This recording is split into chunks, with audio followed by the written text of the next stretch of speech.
At sa mga nagtatanong naman kung kailangan pa daw ba or kung totoo daw ba na kailangan pa magpa-verify ng kontrata kada uwi sa Pilipinas or kada bakasyon sa Pilipinas.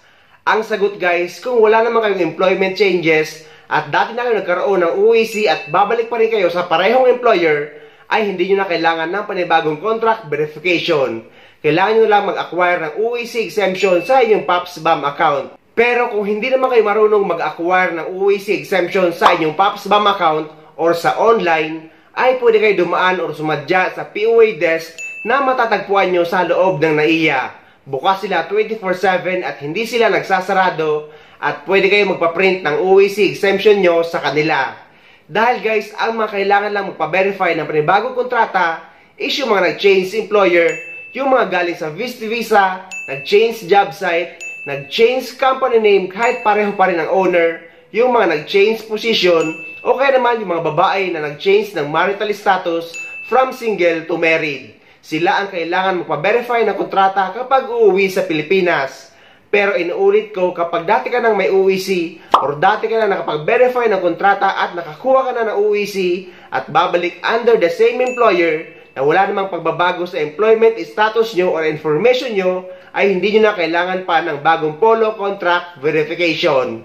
Nag-aalala kasi guys yung mga nagtatanong dahil daw nakapag-acquire naman sila ng UEC exemption at wala namang pagbabago sa kanilang employer pero nakapula ang kanilang OFW pass.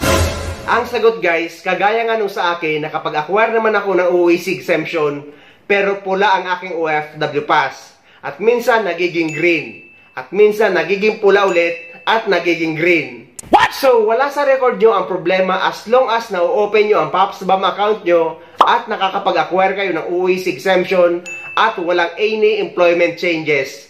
Lalo na't under pilot test run na naman ang DMW mobile app. So meaning nito ay nasa app ang problema dahil magulo pa talaga ito sa ngayon. Kaya UEC or UEC exemption pa rin ang gagamitin ng mga OFW pabalik sa ibang bansa. So ayun guys, sana may nakuha kayo idea at sana nakatulong ang video na ito sa inyo.